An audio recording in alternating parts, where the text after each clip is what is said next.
निराकारं निरञ्जनं नित्यबोधं चिदानन्दं तस्मै श्रीगुरुवे नमः। तस्मै श्रीगुरुवे नमः। तस्मै श्रीगुरुवे नमः। सच्चिदानंद भगवान की, सतगुरुदेव भगवान की, वैदिक सनातन धर्म की, ज्ञान स्वरूपेश्वर महादेव की। शिवो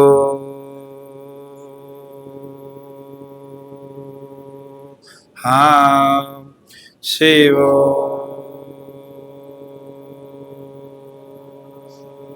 हाँ शिवो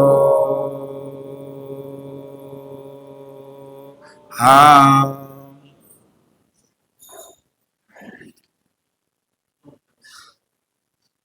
गुरु की कृपा के बिना कोई भी संसार में यह बताने वाला नहीं है कि तुम जन्म मृत्यु से रहित अविनाशी हो। एक सतगुरु ही ऐसा होता है जो आप जैसे हो वैसा बताता है। बाकी लोगों ने बताया,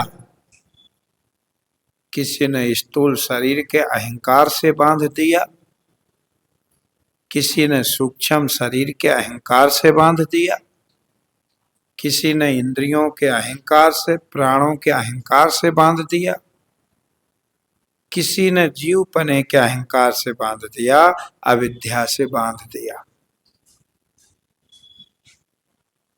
पर एक सतगुरु ही ऐसा होता है जो तुम्हें अविद्या से रहित अविनाशी परमात्मा का स्वरूप लखाते हैं।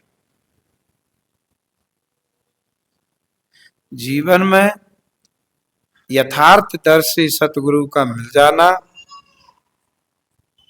और सच्चे जो जिज्ञासु हैं उनकी जो बुद्धि की कुशाग्रता है वो यही है कि वो अपने आप को पहचान लें। सतगुरु जो बता रहे हैं उस बात को यदि धैर्य के साथ ये श्रवण करके, मनन करके, निरध्यासन करके यदि ये देखेगा तो सतगुरु जिस तत्व की व्याख्या कर रहे हैं वो तत्व कोई और नहीं है, वो मैं ही हूं। पर कहीं ना कहीं बार बार ये देह अभिमान मुझे अपने से ही विमुख कर देता है। जैसे दसवें का अज्ञान दसवें को ही दसवें से विमुख किए है। देखो आप, दसवें का अज्ञान दसवें को ही, वो दसवां ही है पर फिर भी वो दसवें को ढूंढ रहा है।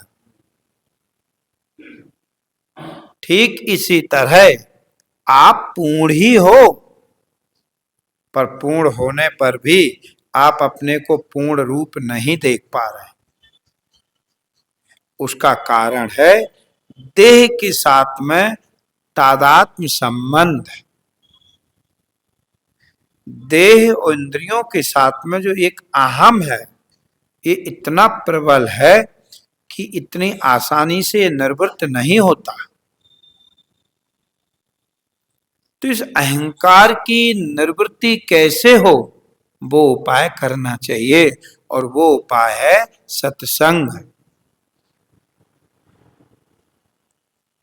युगते विरत, विरत्ते ज्ञाना, और ज्ञान मोक्ष प्रद वेद। मोक्ष किससे होगा? ज्ञान से। ज्ञान के अतिरिक्त मोक्ष का कोई दूसरा रास्ता नहीं है। आप सभी को मालूम है अंधकार की निवृत्ति यदि आप चाहते हो तो अंधकार की निवृत्ति किससे होगी? प्रकाश से।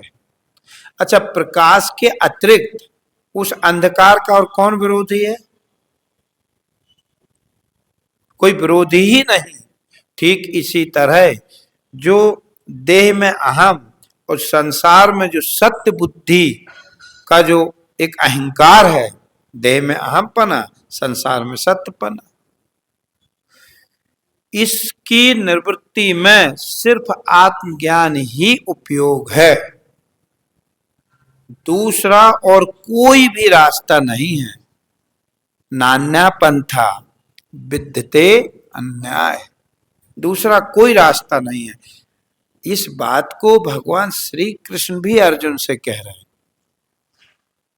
क्योंकि भगवान श्री कृष्ण की बात को समझना कोई आसान नहीं है। भगवान ने कहा कि हे अर्जुन, यदि वहम न वर्तेयम जातु कर्मण्ये तन हृदता मम वर्तानु वर्तन्ते मनुष्या पार्थ सर्वशः। हे अर्जुन, यदि कदाचित मैं इस संसार में जैसा मैं बरत रहा हूं, मेरे पीछे चलने वाले भी वैसा ही बर्ताव। देखो, भगवान श्री कृष्ण कह रहे, यदि मैं इस संसार में इस तरह से ना बरतूं तो इस संसार में वर्ण संकरता आ जाए। वर्ण संकरता का मतलब होता है कि अपने धर्म को लोग छोड़ते हैं। इसीलिए क्योंकि जो सर्वश्रेष्ठ होता है उसके पीछे ही सब चलने वाले होते हैं। जैसे भगवान राम के समय में भगवान राम का अनुगमन करने वाले थे, भगवान श्री कृष्ण के समय में भगवान श्री कृष्ण का अनुगमन करने वाले। आज भी जैसा जैसा श्रेष्ठ लोग बर्ताव करते हैं, उनके साथ में चलने वाले लोग भी वही बर्ताव करने लगते हैं। आप देखें, मान ली जाए कि जो सात्विक जीवन जी रहा है, अपने सात्विक जीवन से रह रहा है, उसके पीछे उसके जो परिवार के लोग चलने वाले हैं वो वैसा ही जीवन जीने लगते हैं। कंजड़ लोगों को देखो, वे चोरी करना, ये करना, तो उनकी जो पीढ़ी है तो वो भी वही सीख जाती है। तो भगवान श्री कृष्ण कह रहे कि हे अर्जुन, मम वर्तानु, जैसा मैं बर्ताव करता हूं वैसे मेरे को मानने वाले लोग भी बर्ताव करते हैं। इसलिए श्रेष्ठ पुरुषों को श्रेष्ठ बर्ताव करना चाहिए, श्रेष्ठ आचरण करना चाहिए। तो श्रेष्ठ आचरण सबसे उत्तम और क्या है? बोले आत्मचर्चा, धर्म। जब हम संतों का सानिध्य करेंगे, देखो आप श्रीमद् भागवत में भी आता है सत्कर्म करो, तो वहां सत्कर्म की क्या व्याख्या की? जीव और ब्रह्म की एकता। जहां जीव ब्रह्म की एकता की चर्चा होती हो, जहां भेद, देह, अभिमान, अहंकार नष्ट किया जाता हो, जिस विषय को लेकर, क्योंकि जीव ब्रह्म की एकता ही ऐसी है जो अहंकार को नष्ट कर सकती। बाकी आप सोचो किसी और उपाय से अहंकार नष्ट हो जाए, संभव ही नहीं। तो जब आप सत मार्ग पर चलोगे, सत्कर्म करोगे, सत्संग करोगे, आप सत्संग के द्वारा जीव ब्रह्म की एकता को जब समझोगे, तब तुम्हारा देह अभिमान, देह अहंकार बड़ी सहज में निर्वृत्त हो जाएगा, गिर जाएगा। क्योंकि कहीं ना कहीं ये देह अहंकार ही आपको भ्रांति से बांधे हुए है। ये देह अहंकार ही आपको विपर्य से बांधे हुए है।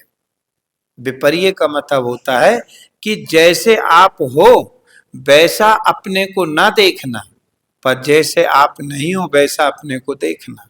अब हम कैसे हैं, आप कैसे हैं? सर्व विकार रहित, बिल्कुल शुद्ध, नित्य प्रकाश स्वरूप, पर हम अपने को ऐसा नहीं देख पा रहे। हमने अपने को देखा विकार वाला।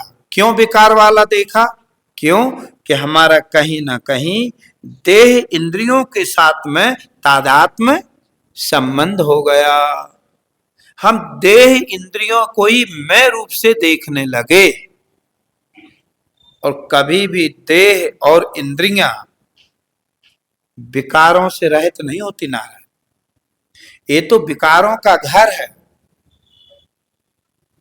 देखो कितनी सुंदर बात कही विवेक के लिए कि आत्म अविनाशी अचल और जग ताते प्रतिकूल, ऐसो ज्ञान विवेक है सब साधन का मूल। आप जो है ना अविनाशी हो, आप अचल हो, पर हम अपने को ऐसा देख पा रहे कि मैं अचल हूं, मैं अविनाशी हूं। वो जग ताते प्रतिकूल, जो विनाशी हो, जो चल वाला हो, तो अपन विचार करके क्यों नहीं देखते? बार बार देखना चाहिए कि देह अचल है कि चल है, मन अचल है कि चल है, इनमें परिवर्तन होता कि अपरिवर्तित है, विनाश होता कि अविनाशी है। आप थोड़ा विचार करके तो देखो, मन को ठहराओ और फिर विचार करो। और नारायण जब आप विचार करोगे तो पाओगे कि ये विनाशी है, जन्म के पहले था नहीं, मृत्यु के बाद। इंद्रियां चल स्वभाव वाली हैं, कभी भी एक जैसी नहीं होती, विकार है। मन देखो विकारी है, कभी मन गैर नियम स्वभाव वाला है। कभी आपने मन को एक जैसा देखा? पूरे जीवन काल में कभी मन को एक जैसा देखा? पर कभी अपने को देखना, पूरे जीवन काल में आप जैसे इन सबको जान रहे वैसे ही जानते रहे।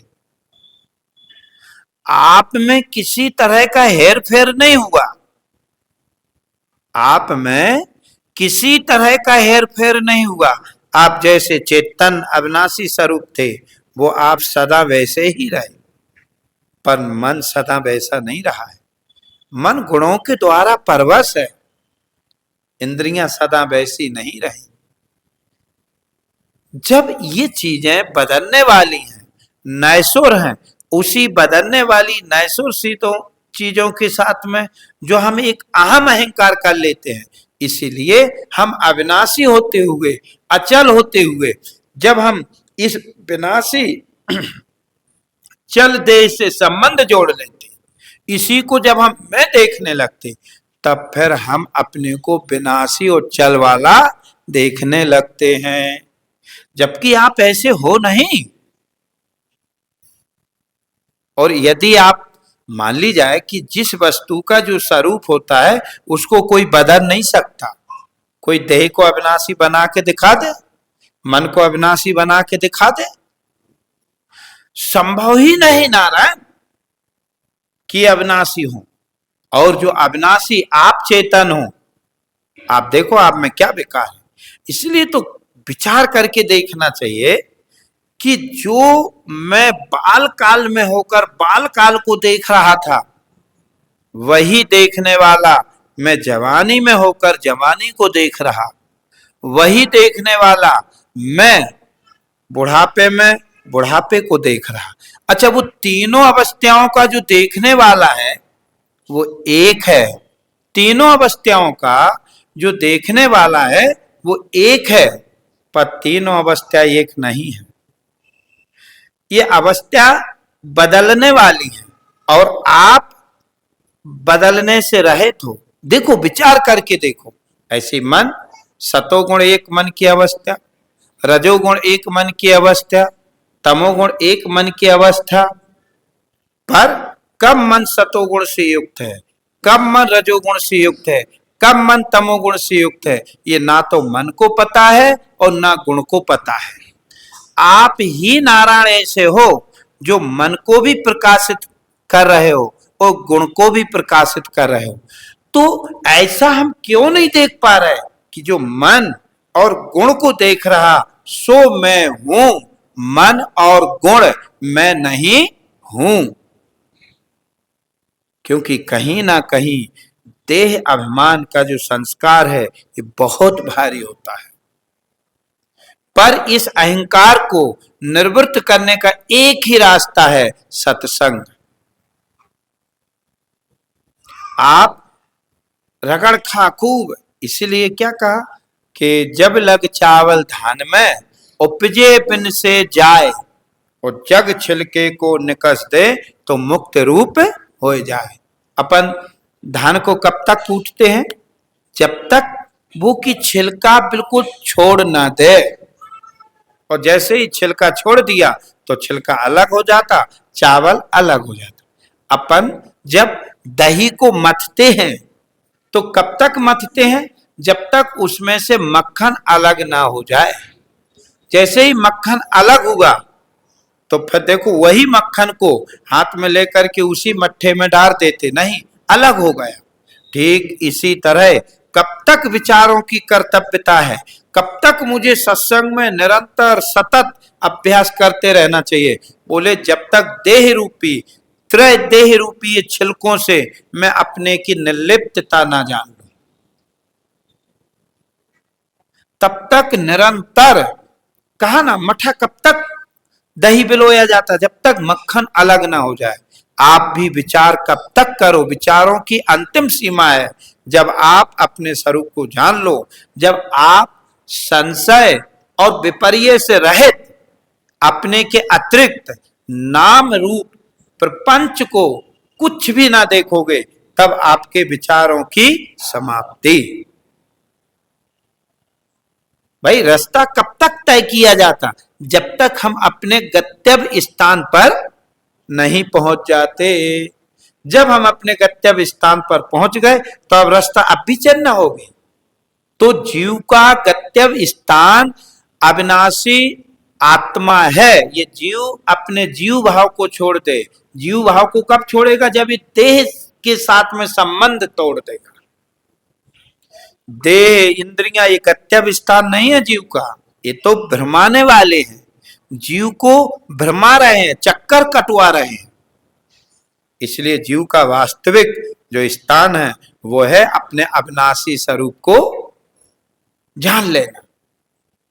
जीव पाए निज सहज स्वरूपा, मम दर्शन सोई परम अनूपा। मेरे दर्शन भगवान राम कह रहे बड़े सहज हैं, सरल है, जीव अपने स्वरूप को जान ले। अब ये जीव जो सतचित आनंद रूप है, हाँ, जीव का स्वरूप यति आनंद कहत वेद, ताको सुख प्राप्ति को असंभव बखानिए। आगे जो अप्राप्त वस्तु ताकि प्राप्ति संभव है, नित्य प्राप्त वस्तु की तो प्राप्त किन मानिए।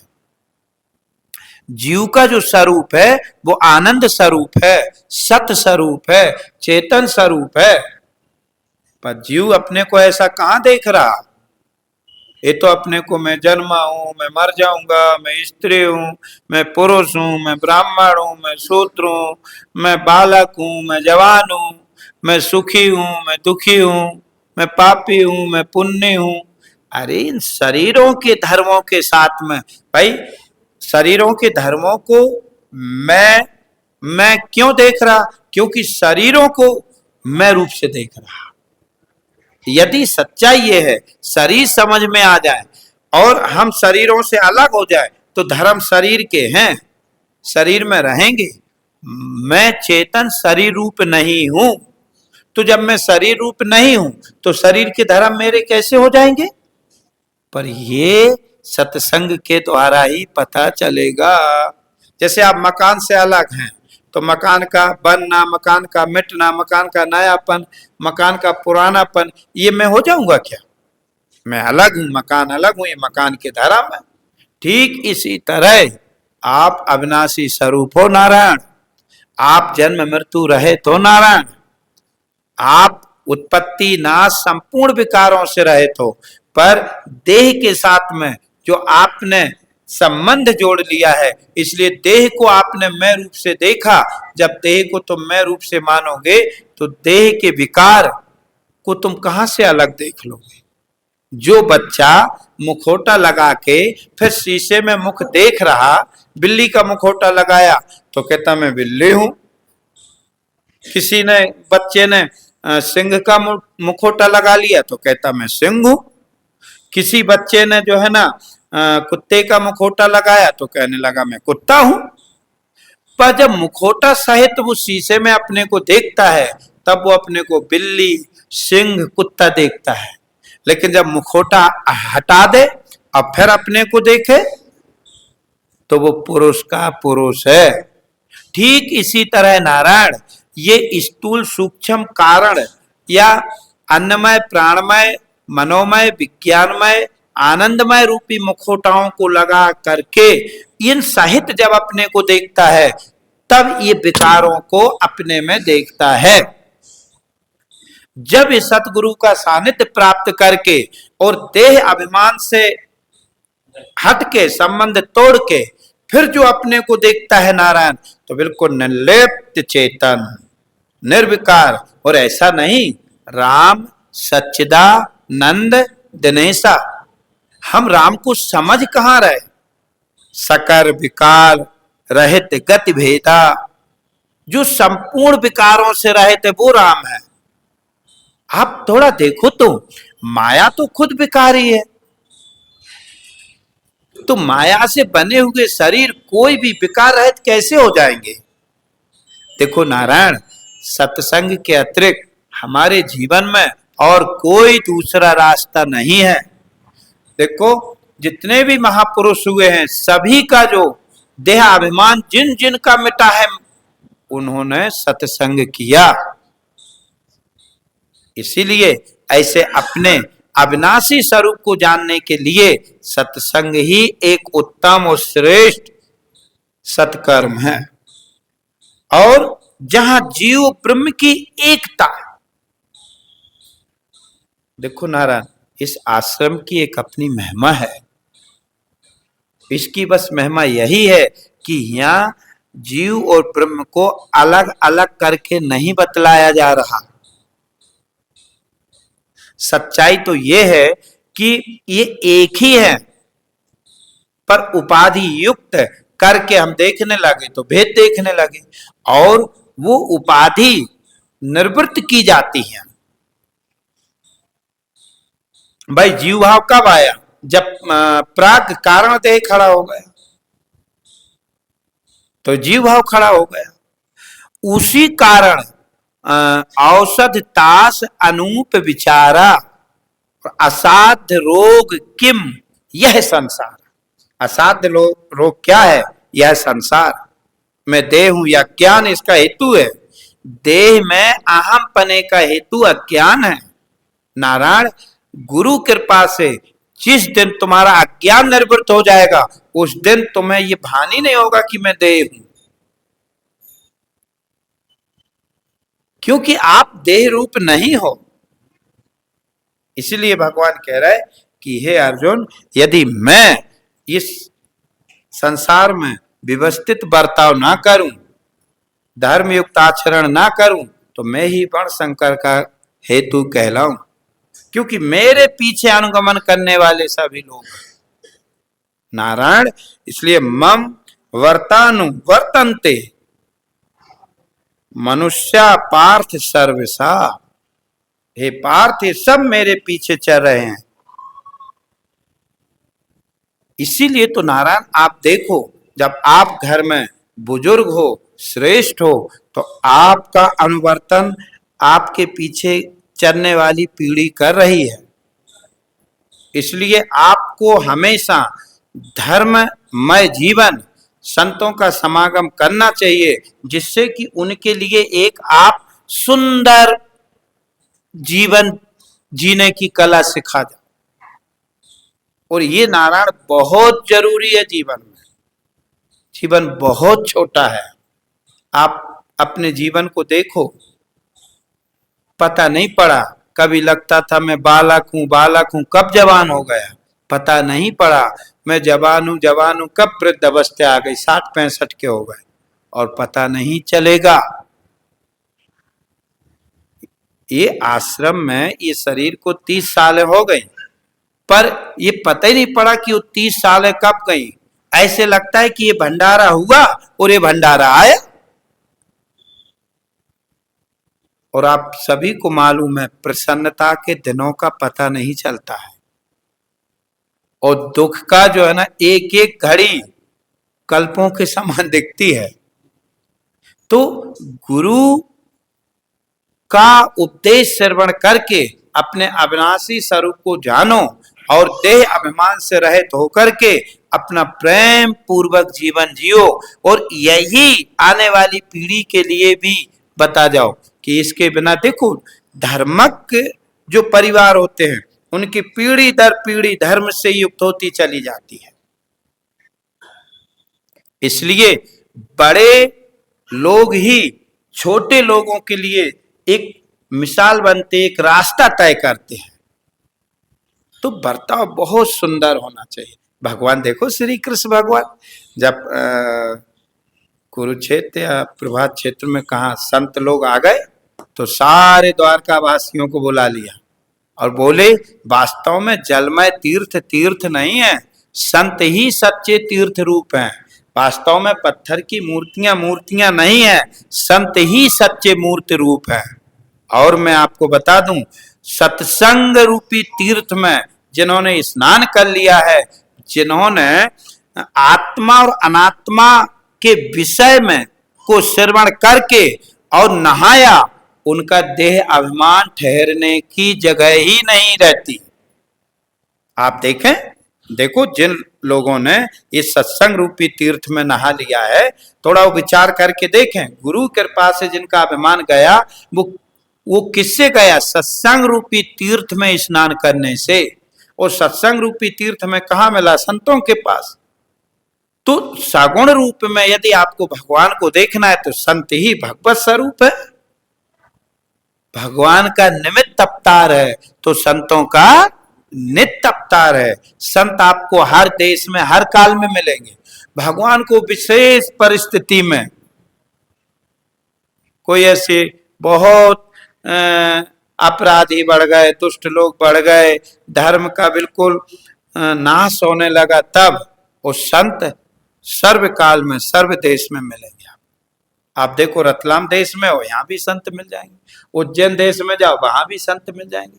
यूपी में चले जाओ, वहां भी संत मिल जाएंगे। गुजरात चले जाओ, वहां भी संत मिल जाएंगे। नारायण ये संत रूप धारण करके जो जीवों का कल्याण कर रहे हैं, वो साक्षात नारायण ही है, कोई और नहीं। क्योंकि जो नारायण स्वरूप है वही तो नारायण का बोध करा सकते, ना तो नारायण का पता कौन दे सकता। इसलिए प्रेम से सत्संग करो। भगवान कह रहे कि धर्म युक्त जीवन जियो और आने वाली पीढ़ी के लिए एक रास्ता तय करो।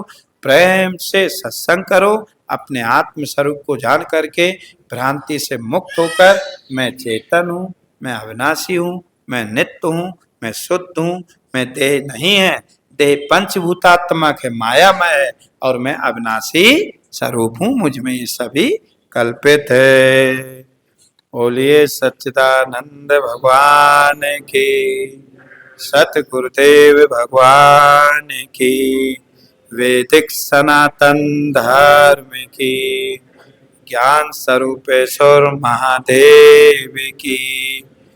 शिवो